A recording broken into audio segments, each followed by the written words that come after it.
Welcome to another episode of Mission Compliance, Unleashing Growth Potential for Defense Contractors, where we delve into the world of defense contracting and explore key topics that shape the industry. In today's episode, we embark on a journey to uncover the secrets of building a resilient and secure supply chain. Supply chain security is of paramount importance in the defense industry, where the flow of materials, components, and information must be protected from potential vulnerabilities and disruptions. From identifying vulnerabilities to implementing risk mitigation measures, we will explore the key steps and consideration necessary to create a supply chain that can withstand the test of time.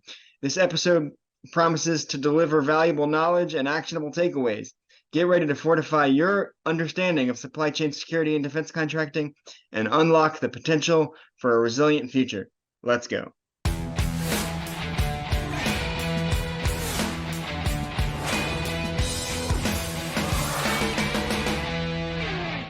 We're joined once again by Mike Frieder, President of On-Call Compliance Solutions, a CMC registered practitioner and CMC certified professional assessor. Thanks for joining us, Mike.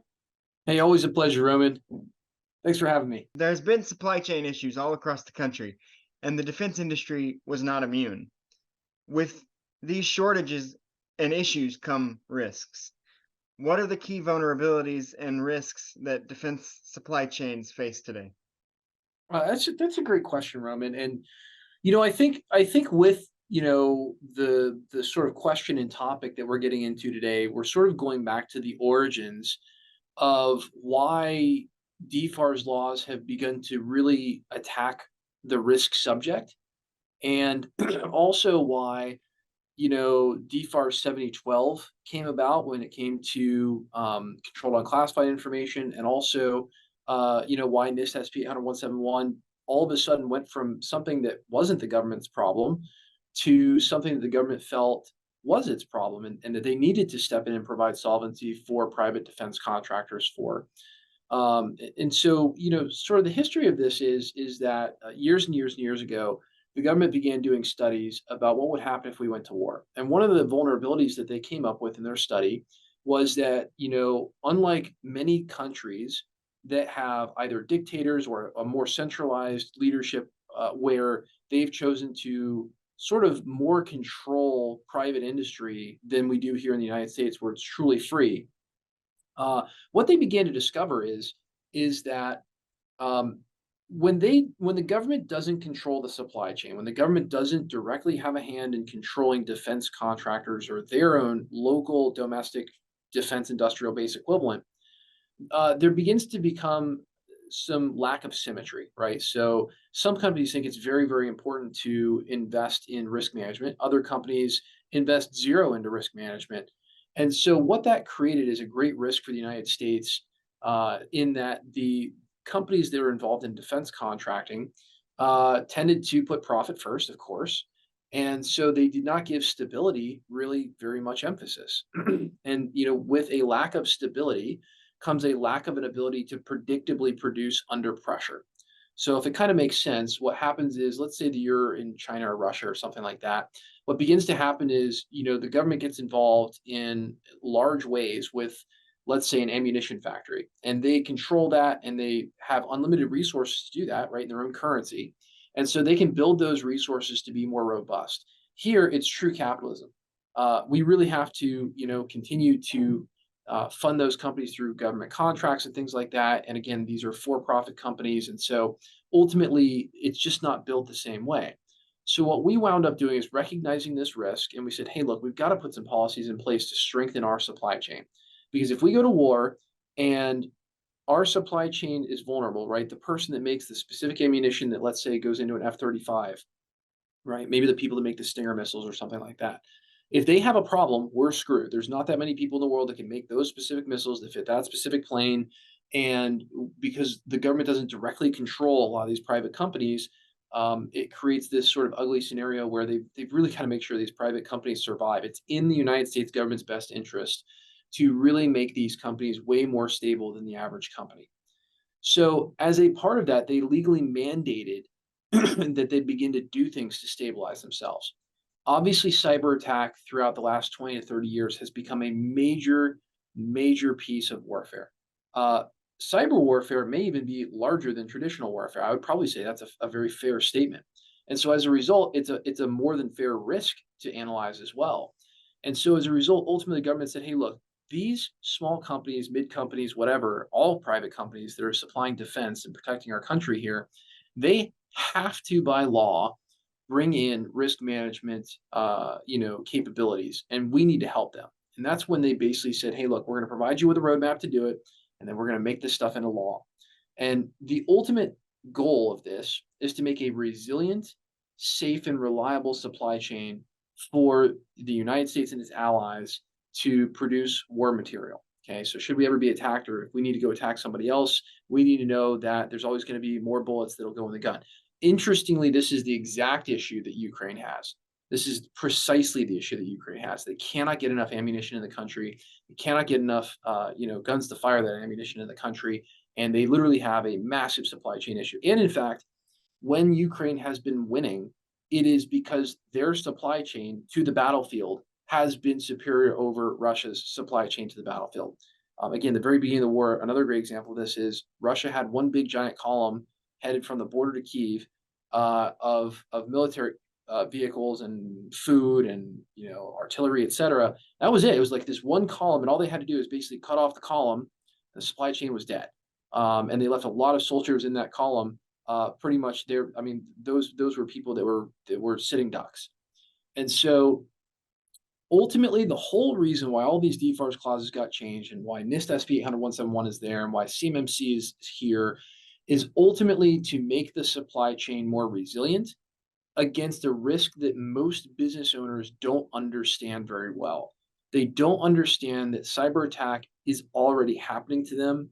They don't understand that there are dormant attacks that could wake up, and they need to get things in place such as SIEM solutions and firewalls and all kinds of things that are far more robust than the typical average defense contractor has in place, and real cybersecurity and real risk management.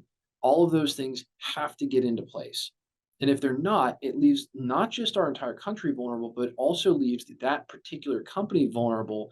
Because ultimately, if they walk in the door, and this is just about every company that I know, if they walk in the door and their computer systems don't work, they're not making payroll, they're not invoicing, they're not delivering, they're not producing, they're not doing anything. And that's how reliant everyone has become on computers. So as a result, again, that's why it's such a paramount issue. It's why we're taking so much time and effort to really dive into this and make it law. And the government's doing the heavy lift in terms of telling us what we need to do to be safe, and they're constantly evolving this. And yeah, I think in terms of supply chain, this is really and truly where all of this comes from, is that need to be stable and defend ourselves against what other countries are trying to do to us. Yeah, supply chain issues can cause a real problem for a lot of people. Like you mentioned, Ukraine is having issues right now. They're not able to get the ammunition and the weaponry that they need, and that's part of their struggle. So it definitely creates a problem in the defense industry. But um, when issues arise in business, regardless of what field it's in, whether it's defense or in any other kind of business, versatility and agility are important when keeping your business operating. That being said, what strategies and best practices can defense contractors implement to enhance their supply chain security? Great question. And interestingly, when we work with clients one on one to help them get compliant and understand what these regulations are all about, we bring a litany of standard operating procedures, policies, and training to the table. And we do this for our clients because the average client, even large clients, I mean, Fortune 500 companies, do not have a good plan in place, and they really don't know how to address this issue. So, I'll tell you, the first thing is, if you're in this situation, I would definitely recommend reaching out to us, because it's really hard to start from scratch. I'll just be honest with you, it is. We probably have thousands of hours worth of legal fees and attorney time and policy development time in there. These things have been developed over years. I mean, the cool thing for our clients is they just sort of get this handed to them and then tailored to them, and that's what we do as a company. But The first thing I would do is I would start with, anyone who is going to be a subcontractor on a defense project who becomes a, and you've got to tell them what the project is for in order for them to understand, or your choice is to do that. In other words, not sanitizing what they're exposed to as far as defense information. You need to get some sort of a questionnaire to them to ask, hey, are you compliant? Because if they're not, and you don't have evidence that they are compliant, that can be a big deal. Because if they go get attacked, right? If there's a link in your supply chain that gets attacked, guess who's on the hook for that? It's you. You've got to deal with cyber incident reporting. You may have a pause on the work while the DoD goes to investigate that in a forensic investigation. They can freeze out the whole contract until they're confident that everybody involved is secure. Again, I think we're still learning what some of the consequences can even be, but I would go so far as to say I think they're practically unlimited because let's be honest, when the DoD decides that they need to take action, such as stopping the flow of information, the first thing that happens is they're going to pause the work on that contract till they can figure out how it needs to be, and it's out of your control. It's done. You really need to be able to show that you've been a responsible person in securing your own supply chain. I think that's a critical point that people just do not understand. If you're going to pass defense information to a subcontractor, you better be prepared to back that up with something in writing stating that they are saying that they're compliant. So we include that policy for our clients. I think the other thing is we do training with our clients to explain to them how you have to work with subcontractors. It's not the same as in private industry. In private industry, you do what you want.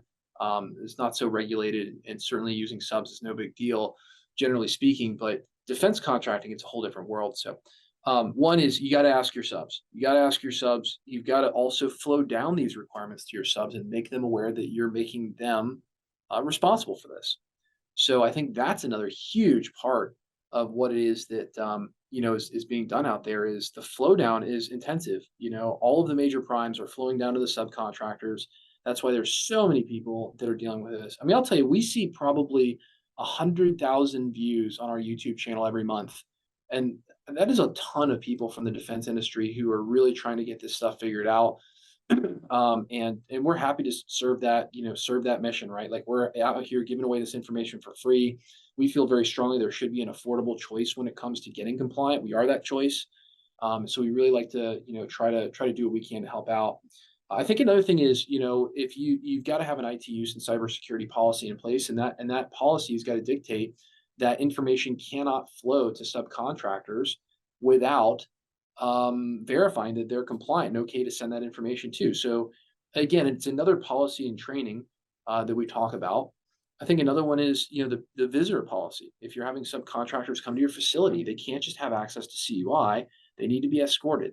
You need to have them probably sign a policy recognizing that if they see a cyber incident on premise, that they've got to report it. It's pretty nuanced, to tell you the truth, Roman. I think there's a lot to it. And, at the same time, I think there is a way to do this comprehensively.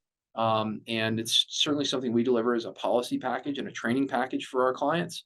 But if you're sort of reading this and for whatever reason you're trying to go about this on your own, I think the biggest thing that I would emphasize is documentation, and cover your butt, right? Like that's I think you've got to understand that you've got to be able to prove to an assessor that you've done the right thing.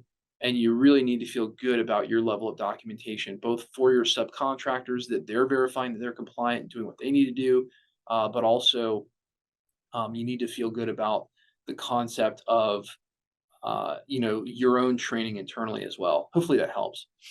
Yeah, no, absolutely it does. I think there's a lot of good tips in there. We're gonna shift gears a little bit. Pun completely intended for this next question. With time comes innovation. Like everything else, technology can be a huge asset. What role does technology play, if any, in ensuring supply chain resilience in defense contracting? Ooh, that's a good question. And I'm going to give a really controversial answer to this because I think a lot of people out there would disagree with this, but that's also because there's a lot of people out there hawking solutions that I think are completely unnecessary to buy when you're getting compliant. I'll tell you, this is a compliance standard, and I think that the reality of a compliance standard is it's a compliance standard that essentially is there to make your own system secure. So what I'll tell you is, while I think that technology has some element in this in terms of the actual securing of your information. But outside of that, the actual tracking of compliance, I think there's very little to no technology really required.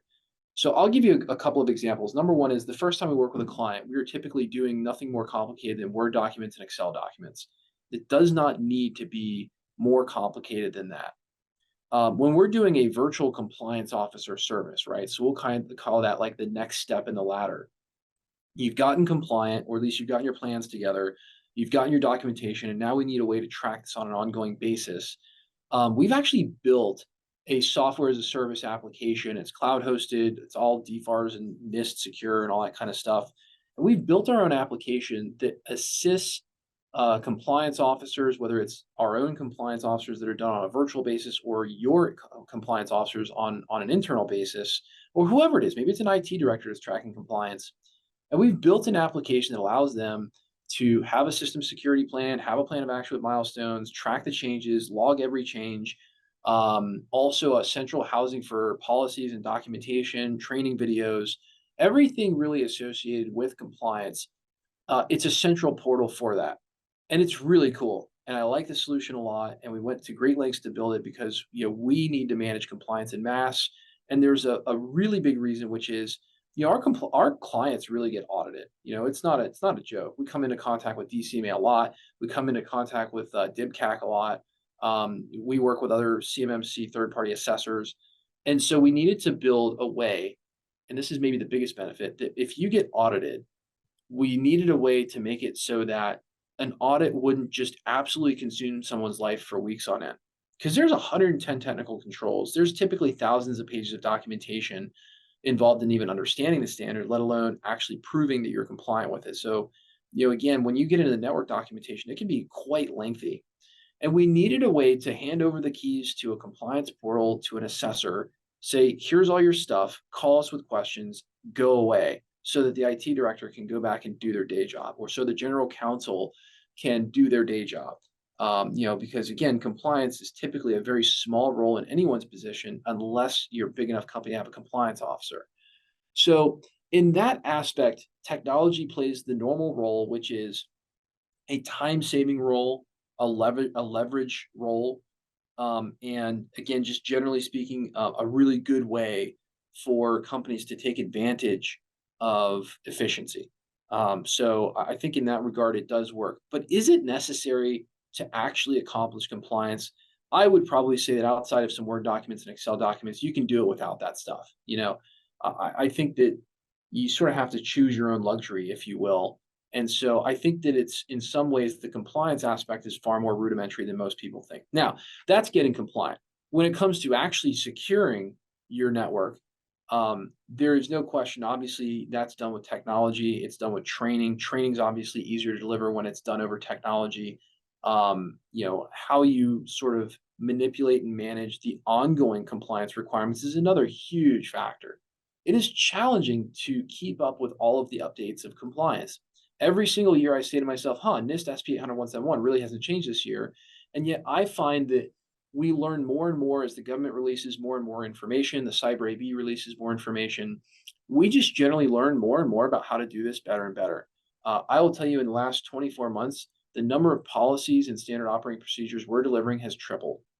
We've really stepped up our level of documentation delivery. We've really stepped up the number of things that we're telling clients to do from a policy perspective. And so I think, again, maybe that's not technology, maybe it is, but I think in that aspect, there is more to keep up with. And it does begin to get to a point where it can be advantageous to begin looking at who's going to manage your compliance and using some technology solutions there.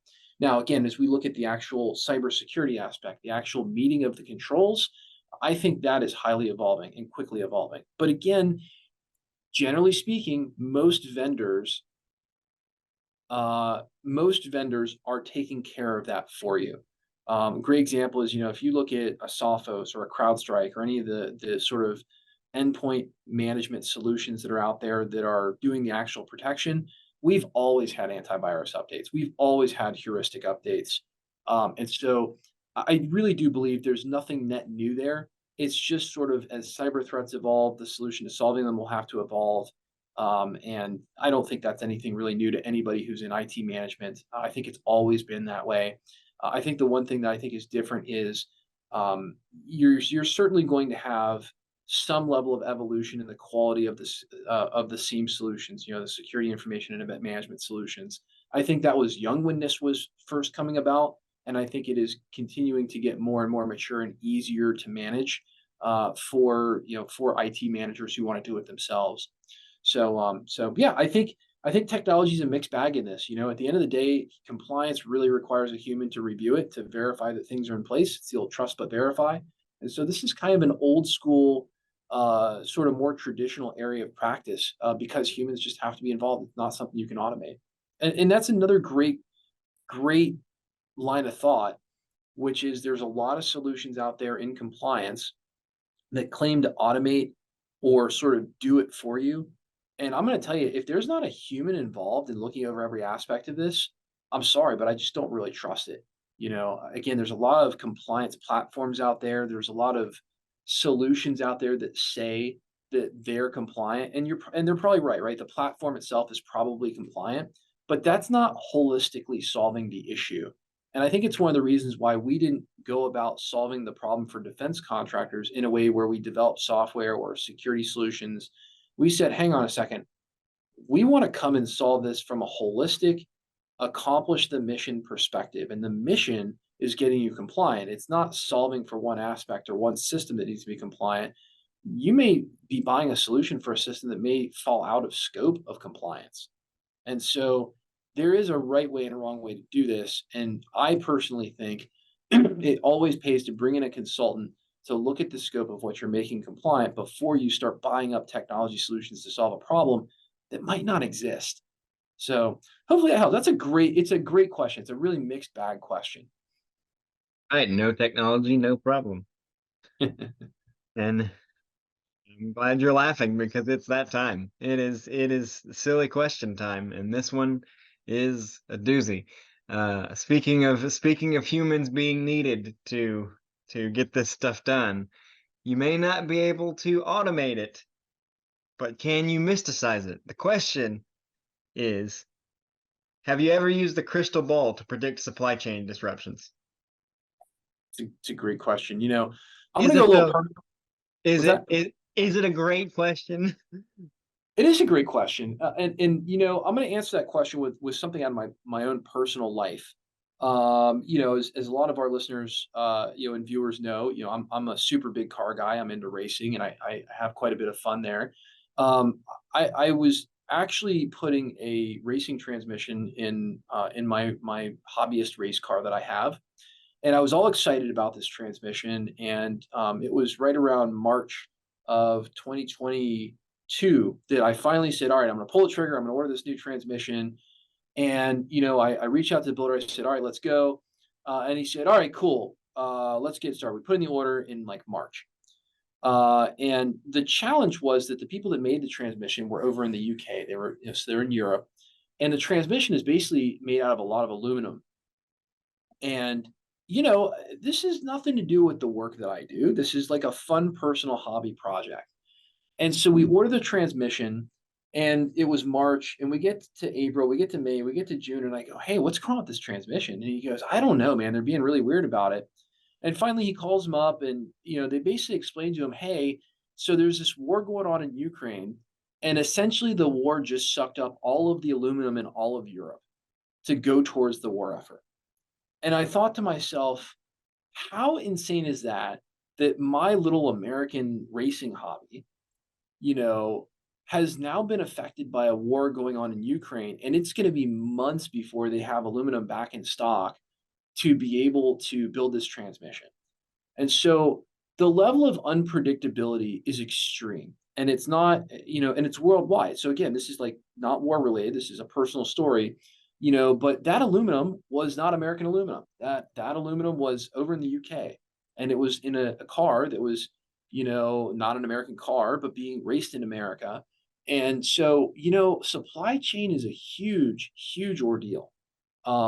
We live in a global economy. I mean, it's really that simple. There's not a lot of things that really get produced They may be produced domestically, but there's pieces and parts and materials that come from all over the world in almost everything. So, do I have a crystal ball, or can you do some crystal ballage, if you will, about supply chain? I think that answer is absolutely not. And I'll tell you, there's two reasons why. One is you can forecast supply chain. And I think people do that to the best of their ability, like they try to forecast their own company's financials. But the reality is that forecasting is a guess, and I think supply chain is a guess as well. I'm gonna tell another story, and this is not a personal story. This is more of a business story of several of our clients. We have a lot of clients in the precision machine and manufacturing space, right? So these people take raw materials, raw metal, and they form them into finished components. And they have had a really hard time over the course of 2023 because what happened, as it was explained to me, is they put in all these orders for material. And this is when China was in lockdown. And China is a great raw materials producer. They've got the workforce for it, they've got the factories for it, et cetera. So American defense contractors put in tons and tons of orders for raw materials, and what they did is they put in the orders and they were warehousing them. They were buying extra warehouse space because the problem that they had before this was they couldn't get the raw materials. And so they were back ordered months and months and months. And so what wound up happening was they never, when China's supply chain came back online, which was, by the way, a completely unpredictable event. It was essentially a public revolt when someone died because of their own lockdown. That's the reason China came off lockdown. There wasn't any other reason. Okay. There was basically a people's revolt about the COVID lockdown in China. Then they released the lockdown. Then everybody in China went back to work. And then all of a sudden, we went from a deep lack of materials to an incredible surplus of materials on the market. Can you predict that? I don't think so. I don't think you could predict that with a crystal ball. I don't think you could predict at that point in time, with that revolt over in China, was going to open up China's markets overnight. And so, no, I think that supply chain planning is very intelligent. The US government did that study as early as they did and realized they've got a really massive problem with that. And I think for us, or you, if you're listening to this, this podcast or seeing this on YouTube or wherever you're seeing this, I think it's incredibly critical that you understand that you play a huge part in that. It's really a big responsibility to do supply chain planning, and most importantly, securing your systems so that you don't have an operational fault from a cyber attack, and you're legally obligated to do it anyway for the defense industry. So no, I don't think there's a crystal ball, but I tell you what, there is. There is a way to plan for it. Supply chains ebb and flow, but they don't have to ebb and flow that much.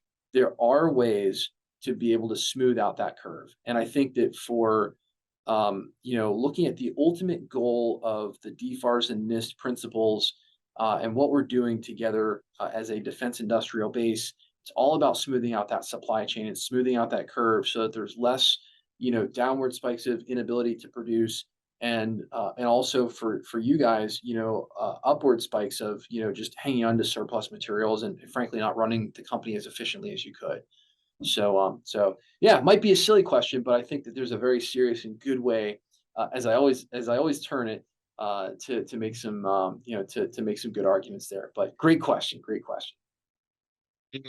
You can't predict the unpredictability of human revolt, but let's especially during an unpredictable time that it was. But let's be glad that that happened, because it led to like you said, a surplus of goods and materials that were very much needed.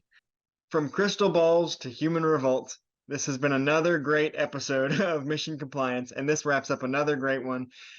We hope our discussion today has provided you with valuable insights, practical strategies, and inspiration to navigate the ever-evolving world of defense. We'd like to extend our heartfelt appreciation to our guest, Mike Frieder, once again, for sharing his expertise and experience with us. Thanks, Mike. Hey, always a pleasure, Roman.